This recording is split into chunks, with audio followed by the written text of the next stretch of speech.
No fue el diagnóstico lo que más me destrozó. Fue descubrir que, mientras yo me apagaba, ella ya había elegido a otro. Buenos días, amigos. No les robaré mucho tiempo. Solo quiero pedirles que me ayuden a alcanzar el objetivo de 5,000 suscriptores y que se suscriban a mi canal Historias de Engaños. Espero que les guste la historia de hoy. Por favor, denle a me gusta y compartan el video con sus amigos. Les agradezco mucho a todos por ver el video. Que lo disfruten. Nunca pensé que acabaría escribiendo algo así en un foro. Pero ahora mismo no confío ni en mi propia cabeza. Me llamo Álvaro. Tengo 29 años. Y estoy atravesando el momento más oscuro de mi vida. No lo digo por dramatizar. Estoy roto. Por dentro y por fuera. Y sobre todo, traicionado. Voy a ir directo. Aunque para que se entienda de verdad necesito retroceder un poco. Hace poco descubrí que mi novia me fue infiel con su ex mientras yo estaba en quimioterapia. Todavía se me cierra el estómago al escribirlo. No sé cómo procesarlo. No sé si lo que siento es rabia, incredulidad o una mezcla peligrosa de ambas. Por eso estoy aquí. Claudia y yo nos conocimos hace casi 3 años, en una oficina cualquiera de Valencia. Nada de flechazos ni escenas de película. Ella entró a la empresa unos meses después que yo. Al principio eran conversaciones neutras, trabajo, horarios, el café horrible de la máquina. Con el tiempo empezamos a comer juntos. Todo fluyó de forma tranquila, cómoda. No fue una relación intensa, pero sí estable, y yo confundí estabilidad con seguridad. Desde las primeras citas hablaba mucho de su pasado, sobre todo de su ex, siempre en negativo. Tóxico, inmaduro, un error del que me avergüenzo. Recuerdo haber pensado que era extraño que mencionara tanto a alguien que, según ella, ya no significaba nada. Pero lo justifiqué. Pensé que estaba cerrando heridas. No vi la señal, o no quise verla. Al año nos mudamos juntos a un piso pequeño en Benimaclet. Discutíamos como cualquier pareja, nada grave. Yo confiaba ciegamente. Nunca revisé su móvil. Nunca cuestioné salidas ni retrasos. Creía, de verdad, que la confianza lo era todo. Hasta que mi cuerpo empezó a fallar. Cansancio extremo, pérdida de peso, dolores constantes, sudores nocturnos. Pensé que era estrés, trabajo, rutina. Fui al médico esperando algo sencillo. No lo fue. Linfoma. Recuerdo el despacho. La voz del oncólogo intentando sonar serena. Y yo, incapaz de procesar la palabra cáncer. Sentí que el suelo desaparecía. Claudia estaba conmigo. Me cogió la mano. Lloró. Me juró que no me dejaría solo.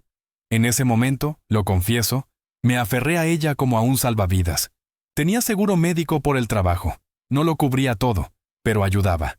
Aún así, el proceso fue brutal. Pruebas, hospitales, efectos secundarios, quimioterapias que me dejaban vacío durante días. Los primeros meses, Claudia fue mi apoyo absoluto. Me acompañaba a cada cita. Dormía en la silla del hospital. Me ayudaba a levantarme cuando no podía ni sostenerme en pie.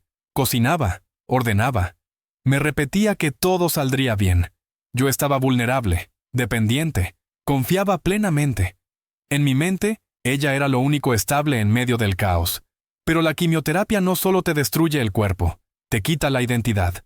Perdí el pelo, el peso, la energía, la dignidad. Había días en los que no podía mirarme al espejo sin sentir vergüenza. Y mientras yo aprendía a sobrevivir así, algo empezó a no encajar. Pequeños cambios, ausencias mal explicadas, mensajes que se borraban demasiado rápido, sonrisas que ya no eran para mí. Yo todavía no lo sabía, pero la traición ya había empezado. No fue de golpe, fue despacio, como si alguien apagara la luz milímetro a milímetro. Al principio, Claudia me acompañaba a cada sesión. Se sentaba a mi lado durante horas en el hospital de Valencia, me hablaba para distraerme, me hacía fotos, para reírnos cuando todo pasara. Yo se lo agradecía más de lo que jamás supe decirle. Pero algo empezó a cambiar. Primero fueron detalles insignificantes. Un día no pudo venir porque tenía mucho trabajo. Otro, porque se encontraba mal. Luego empezó a decir que las quimios la ponían nerviosa, que ver agujas, máquinas y gente enferma le removía demasiado por dentro. Yo intenté comprenderla. Me repetía que no todos saben gestionar una situación así. Nunca la presioné. Nunca reclamé nada. Me convencí de que ella también estaba sufriendo, aunque no fuera la que tenía el cáncer. Las excusas se volvieron habituales. Ya casi no me acompañaba. A veces ni siquiera preguntaba cómo había ido la sesión. Empezó a pasar más tiempo fuera de casa. Necesito despejarme, decía. Salir con amigas. Yo estaba demasiado ocupado sobreviviendo como para analizarlo. Cuando, muy suavemente, intentaba hablarlo, siempre tenía una explicación perfecta. Que me amaba. Que estaba agotada. Que todo esto la estaba superando. Aún así, la distancia se sentía. Ya no se quedaba conmigo cuando tenía fiebre. No me sostenía cuando las náuseas me dejaban doblado. Se iba temprano a dormir o salía de la habitación diciendo que necesitaba espacio. Yo me decía que no debía ser injusto, que no podía pedirle que lo aguantara todo. La última quimioterapia a la que me acompañó fue hace meses. Después siempre había un motivo para no ir. Y aún así, yo seguía creyendo que estaba de mi lado. Hasta ese día. Estaba conectado al suero, recibiendo otra sesión más. El mismo olor a desinfectante, el mismo pitido constante de las máquinas, el frío del medicamento entrando por la vía. Miraba el móvil sin prestar atención, contando minutos. Entonces llegó un mensaje de Sergio, uno de mis mejores amigos. No suelo mirar el teléfono durante las quimios, pero algo en cómo escribió me heló. Álvaro, sé que no es el momento. Sé que estás fatal. Pero no quiero que te sigan viendo la cara. Te va a doler, pero tienes que saberlo. Antes de poder responder, llegó otro mensaje. Una foto. Claudia, sentada en una terraza en Ruzafa, sonriente, relajada. Frente a ella, su ex. Demasiado cerca, demasiado cómodos. No había manos entrelazadas, pero no hacía falta. No era una coincidencia. Sentí como algo se rompía dentro de mí. El corazón empezó a latirme tan rápido que pensé que iba a explotar. Me quedé mirando la pantalla sin parpadear, buscando una explicación imposible. No la había. Las lágrimas salieron solas. No fue un llanto discreto. Fue un colapso. Empecé a temblar. La respiración se volvió caótica. El monitor de constantes empezó a sonar, agudo, insistente. Una enfermera se acercó deprisa. Era la misma de siempre, la que ya conocía mi nombre, mis tiempos, mis silencios. ¿Álvaro? ¿Qué ha pasado? Preguntó con calma forzada. No pude responder. Abrí la boca y no salió nada. Solo seguí llorando, sin control. Ella me tomó la mano con firmeza y bajó la voz. Respira conmigo. Mírame, estás a salvo. Pero yo ya no lo estaba. En ese momento entendí algo que todavía no me atrevo a decir en voz alta. Mientras yo luchaba por seguir vivo, alguien había decidido que yo ya sobraba, y eso fue solo el principio. Tranquilo, lo estás haciendo bien, esto va a acabar y vas a volver a vivir, me dijo la enfermera con esa voz que intenta sostenerte cuando todo se cae. Negué despacio. La mano me temblaba. Levanté el móvil como pude. No es eso, es esto. Le enseñé la pantalla, la foto. Ella la miró con atención. Su expresión cambió al instante. No hizo falta explicarle nada.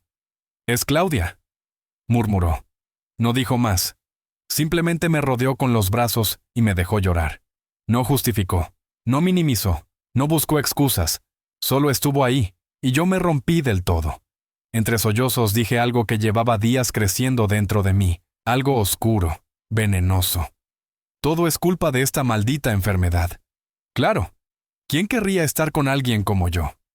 Se separó despacio, me sujetó la cara con ambas manos y me miró a los ojos. Ya no hablaba suave, hablaba claro. No vuelvas a decir eso jamás. Esto no es culpa tuya. Una mujer de verdad se queda en las buenas y en las malas. Las que solo quieren lo fácil huyen cuando la vida se complica. Esa mujer no merece ni una lágrima tuya. Tú no estás roto. Estás pasando por algo duro. Nada más. No sé si fueron sus palabras, su firmeza, o simplemente que alguien me defendiera cuando yo ya no podía hacerlo. Pero algo se calmó. Seguí llorando. Sí, pero ya no desde el abismo. La sesión terminó poco después. Me retiraron la vía. Las indicaciones de siempre. Salí del hospital solo, con el cuerpo exhausto y la mente en blanco. En el trayecto a casa no dejé de mirar la foto. Cada excusa de Claudia. Cada ausencia. Todo encajaba de una forma nauseabunda. Decidí llamarla. Contestó rápido, con voz dulce. Hola, cariño. ¿Cómo te ha ido hoy? Tragué saliva. Bien. Oye, ¿qué tal tu cita con tu ex? Silencio. No uno breve, varios segundos densos. Y luego habló, tranquila. Demasiado. Supongo que en el fondo quería que pasara esto. Mejor así. Gracias por descubrirme. No hubo sorpresa, ni culpa. Sentí un vacío seco en el estómago. Siempre hablaste mal de él, dije. Y ahora me engañas con él mientras estoy así. Suspiró, como si le cansara explicar algo obvio. Mira, Álvaro. Eres buena persona, pero esto se ha convertido en una carga. Ya no hacemos vida de pareja. Siempre estás mal. No salimos. El sexo ni existe. Con él, al menos, me siento viva. Tú solo me transmites angustia. Arregla tus problemas y luego hablamos. Y colgó. Me quedé mirando el móvil durante minutos, sin moverme, sin respirar del todo. Rabia, vergüenza, tristeza, culpa, todo mezclado. Desde ese día no he dejado de pensar que quizá tenía razón, que si no estuviera enfermo, nada de esto habría pasado, que si fuera más fuerte, más sano, más hombre, no me habría dejado. Me sentí desechable, prescindible, como algo que ya no servía. Por eso escribí. Porque necesitaba voces externas, porque ya no sabía si odiarla o entenderla, si luchar, o aceptar que nadie quiere cargar con alguien como yo. Leí todos los mensajes. Todos, incluso los duros, y agradezco cada palabra, para los que preguntaron por mi tratamiento. Según los médicos, si todo sigue igual, me quedan 2 meses más de quimioterapia. 2 meses. Y no sé por qué, pero desde esa llamada algo cambió dentro de mí. No fue rabia, fue claridad, porque entendí una cosa que todavía no he hecho, pero que ya estoy empezando a planear. Y cuando lo haga, no habrá marcha atrás. Saber que el tratamiento tenía un final cercano me dio algo parecido a la calma. No alivio, calma. Un punto al que agarrarme cuando el cuerpo todavía temblaba. Me repetía que era cuestión de tiempo, de aguantar un poco más. De Claudia, durante un tiempo, seguí sabiendo demasiado. No me bloqueó. Seguíamos conectados en redes, y aunque sabía que no debía hacerlo, acababa mirando. Fotos suyas de fiesta en Madrid, sonriendo como si nada hubiera pasado. Copas alzadas, risas, vida normal, vida intacta. Cada vez que lo hacía, algo dentro de mí volvía a abrirse, como arrancar una costra antes de tiempo. Me decía que era la última vez. Nunca lo era. Hasta que entendí algo simple. Mirar su vida me impedía reconstruir la mía. La silencié. Luego la eliminé. No fue impulsivo. Fue una decisión fría, necesaria, de las que no se celebran, pero te salvan. Pasaron los meses, y entonces ocurrió algo que no esperaba. Primero, lo importante, terminé el tratamiento. Los últimos controles fueron claros. Según los médicos, estoy alrededor de un 90% curado. Aún quedan pruebas, seguimientos, pero el escenario ya no es el de antes. Físicamente, empecé a volver. El cansancio dejó de dominarme. El pelo volvió a crecer, despacio, sin prisa. No era el mismo, pero estaba ahí. Y verlo crecer fue extraño, reconfortante, como una promesa silenciosa. Volví a concentrarme en el trabajo, a sentir que mi cuerpo respondía. No todo es perfecto. Hay días malos, pero ya no vivo en modo supervivencia. Ahora estoy en reconstrucción. Creí que ese capítulo estaba cerrado. Hasta hace 2 días. Estaba en casa cuando sonó el teléfono. Número desconocido. Dudé. Algo me hizo contestar. Era su madre. Reconocí la voz al instante, pero no sonaba igual. No había cordialidad. Había nervios, prisa, miedo contenido. Me preguntó si sabía algo de Claudia. Le dije la verdad, que no hablábamos desde hacía meses, que no tenía noticias. Hubo un silencio pesado. Luego me explicó que llevaban días sin poder localizarla. No respondía mensajes. No aparecía en los sitios habituales. Nadie de su entorno sabía nada. La familia estaba asustada, de verdad. Antes de colgar, me dijo que habían empezado a publicar mensajes pidiendo información. Un "se busca", que no suena a drama. Suena a pánico. Colgué y me quedé sentado, inmóvil. No sentí alegría, No sentí satisfacción, ni siquiera alivio. Sentí algo raro, incómodo, una mezcla de preocupación y desconcierto.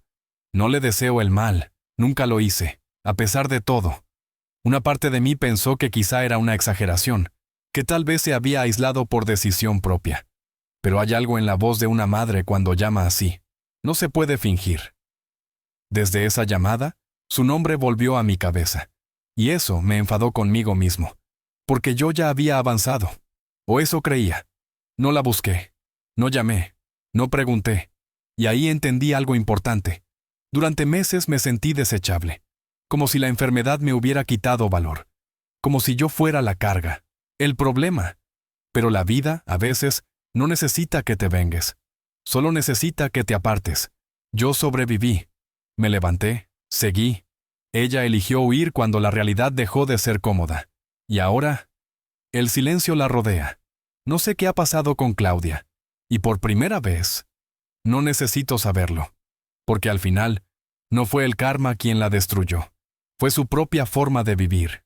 Y yo, por fin, me quedé en paz. No sabía qué hacer con aquello, si implicarme, si apartarme del todo, o aceptar que ya no me correspondía. Durante semanas no supe nada más. Nadie volvió a llamar. Yo no busqué información, no abrí redes, solo conviví con esa sensación rara de saber que alguien que fue importante podía estar en peligro, y no hacer nada al respecto. No había cierre, solo preguntas, porque aunque Claudia ya no formara parte de mi vida, yo seguía siendo humano. Y cuando escuchas que alguien que amaste puede estar mal, algo se mueve por dentro, quieras o no. Pasaron otros 3 meses. Y entonces todo terminó de encajar. Primero, lo bueno. Estoy bien, mucho mejor. Los controles médicos siguen, pero los resultados continúan siendo positivos. Ya no vivo con miedo constante. Recuperé fuerza, rutina, energía. El pelo volvió casi por completo. Puede parecer superficial, pero verme otra vez en el espejo sin reconocer a un extraño me devolvió algo esencial. En el trabajo las cosas mejoraron. Durante el tratamiento apenas sobrevivía. Ahora rindo. Me dieron nuevas responsabilidades. Comentarios positivos. Por primera vez en años, el futuro dejó de ser una amenaza. Pensé que esa historia estaba cerrada. Me equivoqué. La desaparición de Claudia acabó siendo noticia local en Valencia. No solo redes, medios, fotos, entrevistas breves. Su nombre empezó a circular más de lo normal. Yo me enteré por un compañero que comentó la noticia sin saber que yo la conocía. Cuando apareció, ya no era la misma. Según lo que se publicó después, se había ido con su ex. El mismo del que siempre hablaba mal. El mismo al que llamaba una etapa oscura. El mismo que estaba metido en problemas serios. Drogas, ambientes peligrosos, decisiones cada vez peores. No entraron en detalles, no hizo falta. Era evidente que estaba mal, muy mal. Deteriorada por fuera, y por dentro. No sentí alivio, no sentí justicia, sentí tristeza. No por la relación, por la caída. Y entonces hace 2 días, sonó el teléfono. Número desconocido. Contesté. Supe que era ella al instante. La voz era otra, más débil, apagada. Lloraba. Me pidió perdón. Dijo que había sido cruel, que ahora veía cosas que antes no, que no supo manejar nada, que estaba asustada, que su madre quería ingresarla en un centro de rehabilitación, que no quería ir, que se sentía sola. Y entonces llegó lo que no esperaba. ¿Puedo quedarme en tu casa? Solo un tiempo, hasta que me aclare. No respondí enseguida. En esos segundos vi todo con una claridad brutal. Las quimios, el abandono, la palabra carga, el teléfono colgado, mi cuerpo roto mientras ella buscaba sentirse viva. Y también vi algo más, que yo ya no estaba ahí. Respiré hondo, no con rabia, con calma. ¿No? Dije. No puedo ayudarte de esa manera. No grité, no reproché, no expliqué demasiado. No porque te odie, sino porque aprendí algo mientras tú huías. Yo me salvé solo, y no voy a volver a ese lugar. Hubo silencio, luego sollozos. Colgué. No la bloqueé, no la insulté, no celebré nada. Simplemente elegí no sacrificarme otra vez, porque entendí algo tarde, pero a tiempo. No todas las historias terminan con venganza. Algunas terminan con límites, y esa fue la mía. Me dijo que solo necesitaba un refugio, un sitio donde no sentirse perseguida, que esta vez sí iba a cambiar, que ya no tenía a nadie más. La escuché en silencio, y mientras hablaba, dentro de mí pasaban demasiadas cosas a la vez. Lástima, cansancio, una tristeza antigua que creía superada, pero por encima de todo, algo que no había sentido en mucho tiempo. Lucidez. Le respondí que no. No fue una negativa agresiva. No levanté la voz, no hubo reproches.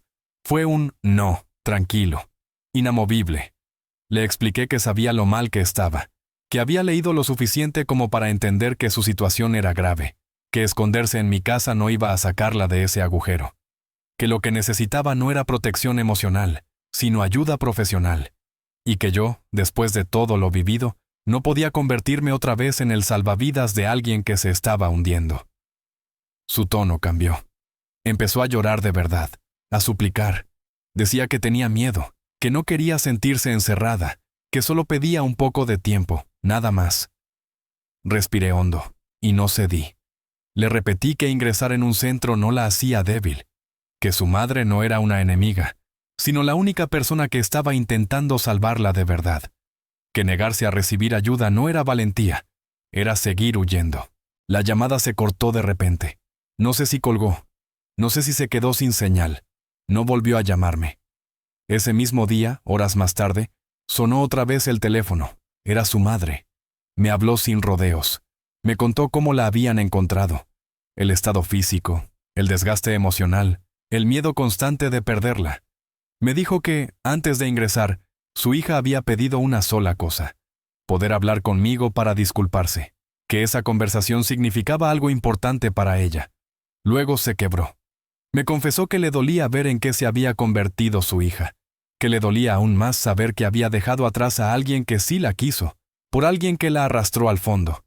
Y dijo algo que no esperaba escuchar. Siempre supe que eras un buen hombre. Verla elegir ese camino, sabiendo lo que tenía contigo, me parte el alma. No respondí. No hacía falta. Desde entonces no he vuelto a saber nada. No sé si aceptó el tratamiento.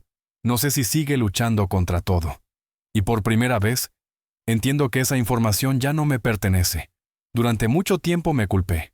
Pensé que mi enfermedad lo había arruinado todo, que si hubiera sido distinto, sano, fuerte, ella no se habría ido. Hoy lo veo con claridad. Nada de eso empezó conmigo. La enfermedad no provocó nada, solo dejó al descubierto quién estaba dispuesto a quedarse y quién no. Las decisiones fueron suyas, las consecuencias también. Yo hice lo que pude, acompañé, confié, amé, resistí. Pero no soy responsable de salvar a alguien que rechazó la ayuda cuando todavía estaba a tiempo. Hoy me elijo. Elijo seguir. Elijo no confundir compasión con autodestrucción. Esta es la última vez que hablo de esto, no porque no duela, sino porque ya no manda sobre mí.